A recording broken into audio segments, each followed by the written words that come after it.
Hi, I'm Phil Harball. This is my 10th video discussing 1950s British science fiction paperbacks. Now, we've seen how the mushroom publishers were trying to cash in on the new boom in science fiction, but the results of their efforts were pretty mixed bag. Many of them weren't interested in finding good science fiction authors, but some publishers looked to America for their material. First off the mark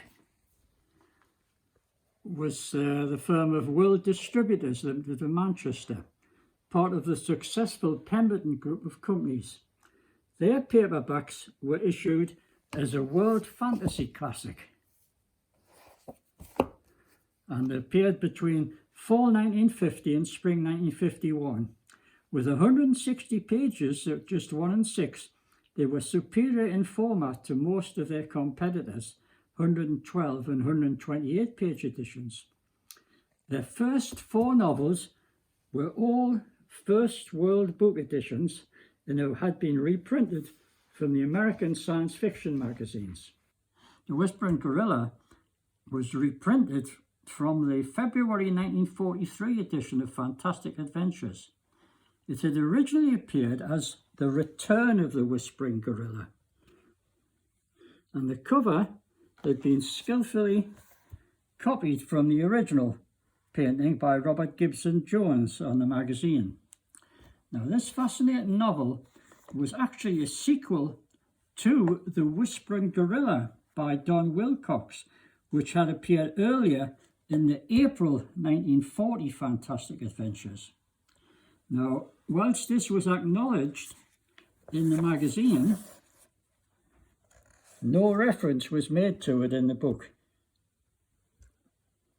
The book's title has caused it to be erroneously recorded in reference books and encyclopedias for donkey's years as an expanded rewrite of the original novelette, which had been written by another author altogether, Don Wilcox, who knew nothing about the UK edition at the time. The original fast-paced novelette by Wilcox told how the dying body of a newspaper reporter, Carpenter, is found by a Dr. Deverley, a scientist experimenting in increasing ape intelligence. Carpenter's brain is transplanted into a gorilla body by a mad doctor. In the sequel, set in wartime Africa, to where Deverley is returned to resume his experiments with gorillas and to care for Carpenter, David Verne, who wrote as David V. Reed, picked up the story 3 years later. Now, both stories were minor classics of the pulp genre, and some 50 years later, I would be pleased to edit a new book edition, which contained reprints of both stories together with a new Ron Turner cover. There's The Whispering Gorilla, that one, and it also contains The Whispering Gorilla Returns, although World Distributors gave it the shorter title. Now then, this book edition here is a real collector's item. It's published by Gary Levisey's Griffin Books Press, and there was a 100 limited edition with signed by artist Ron Turner, Don Wilcox, the original author, and myself as editor. And if you've got a copy of this, it's going to be increasingly valuable, I think, in coming years, because there wasn't very many copies of it. Thorkel, Lord of the Unknown by Edmund Hamilton, was retitled from a lead novel in Startling Stories for May 1939, where it had appeared originally as The Prisoner of Mars. This cover art was copied with some changes from a black and white Hans Wesso illustration in the original magazine. Thorkel was a typical Hamilton space opera and was obviously based on The Prisoner of Zenda. A Martian scheme to steal Earth's ocean by Matacasters is averted by Philip Crane, a Martian hybrid, son of the former ruler of Mars and an Earth woman. Interplanetary war is avoided when a compromise involving the transfer of Earth's polar ice caps to be melted on Mars is agreed.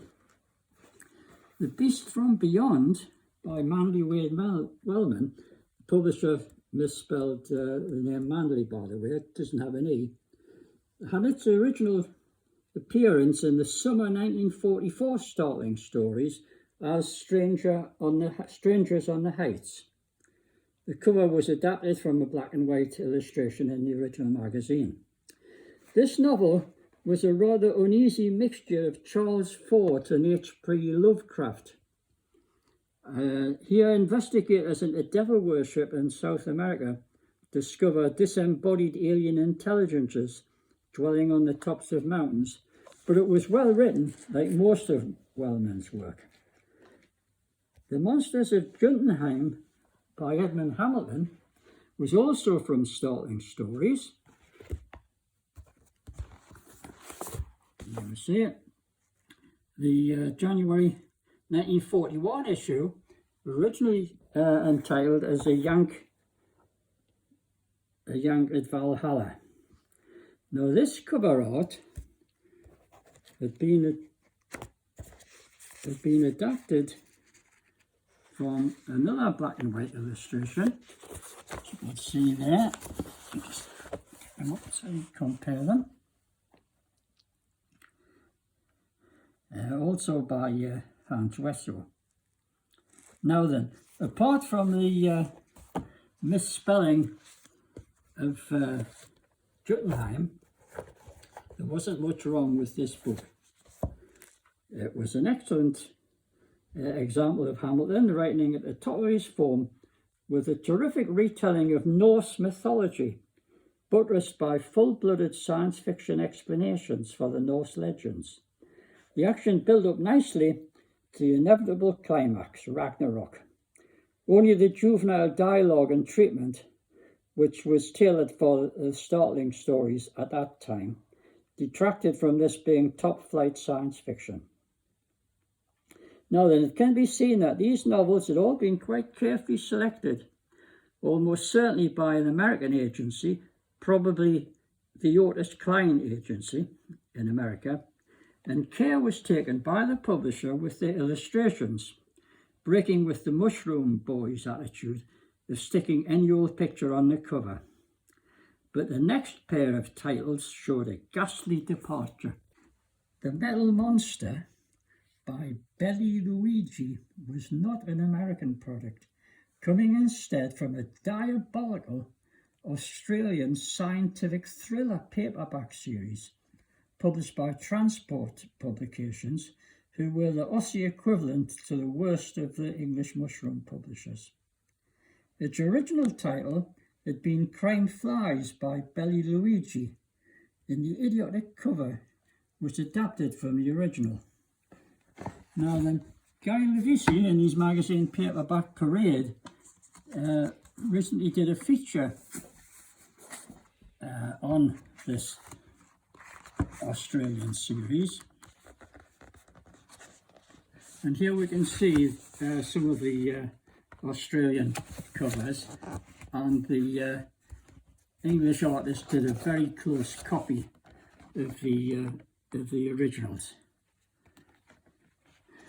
Now this series, which was celebrated by Gary for its garish covers, is actually a pretty awful series.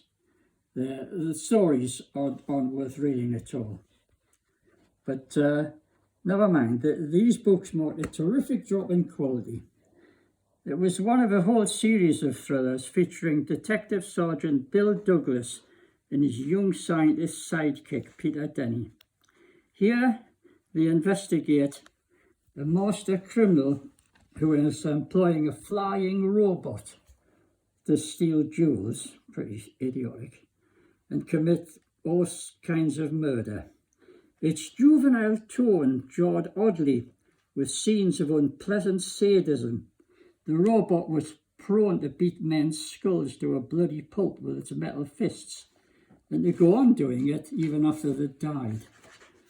The Mastermind Menace by Barry Luigi had the same diabolical provenance from Australia.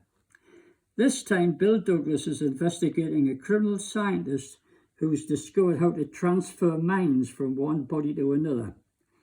Various petty criminals are put in the bodies of hitherto responsible members of society. And the villain, of course, finally ends up in a dead body.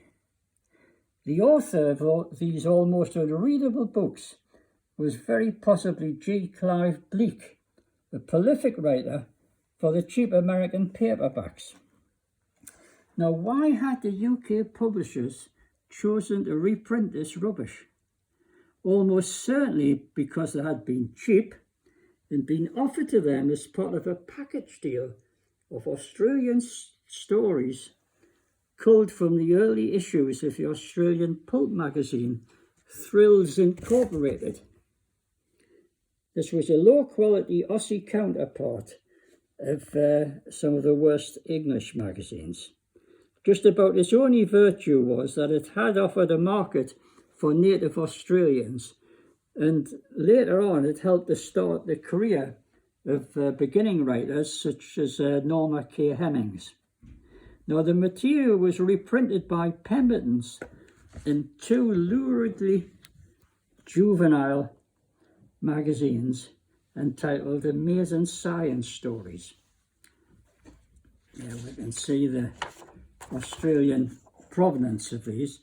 Now then, despite the inclusion of a couple of stray stories, one there, and there's one other one in the second issue, they're by American authors, which are reprinted from the American Super Science stories, because Pemberton's were then issuing a British reprint edition, which was abridged, and they had a couple of stories left over, which they slipped in to this Australian reprint series.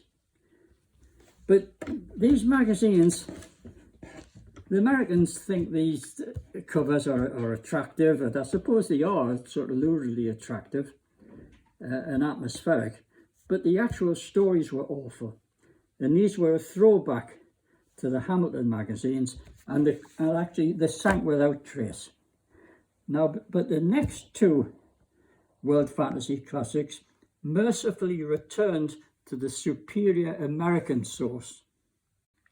Shadow Over Mars by Lee Brackett, who was Mrs. Edmund Hamilton, was a rousing novel in the Star Wars tradition from the fall 1944 issue of Startling Stories. Its Earthman hero battles against big business interests exploiting Mars, fulfilling an ancient prophecy in liberating the oppressed Martians. Brackett, of course, later wrote the first treatment for the film The Empire Strikes Back. The fact that the novel was never reprinted in America until 1961 by Ace Books as The Nemesis from Terror makes this a very valuable collector's item. Now, Devil's Planet by Manly Wellman also came from Startling Stories, January 42 issue. It was a futuristic detective mystery on water-starved Mars with a rich assortment of characters, including Wellman's favourite aliens, petal-puffed Martians, who featured in several of his early pulp stories. But the last two novels, published early in 1951, were atrocious space operas by a completely unknown, obviously pseudonymous author, Carl Mannheim.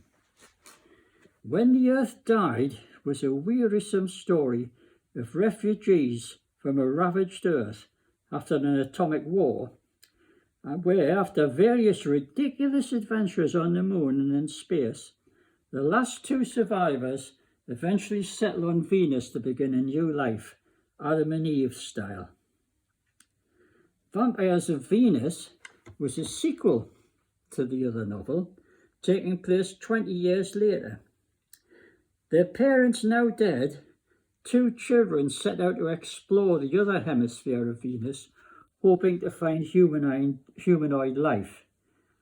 only to discover a race of, wait for it, Martian bat creatures, who of course had previously visited Earth in flying saucers. This turgid tale was even more dire than its predecessor. In the introduction of Luckerell's giant vampire birds, featured on the cover, did little to improve the narrative. Now, the identity of Mannheim remains a mystery, mainly because no one has troubled to find out. At the time, many, including myself, assumed that they were also reprints from Australia, but this was not the case. The Germanic pseudonym and the cover tie-in suggests that they may have been commissioned UK originals. The same publisher was running a concurrent gangster series, and he obviously hired one of his hack writers of gangster novels to pen these two books. Their sheer mediocrity seems to have put the mockers on what had begun as a promising American series, and the line was discontinued.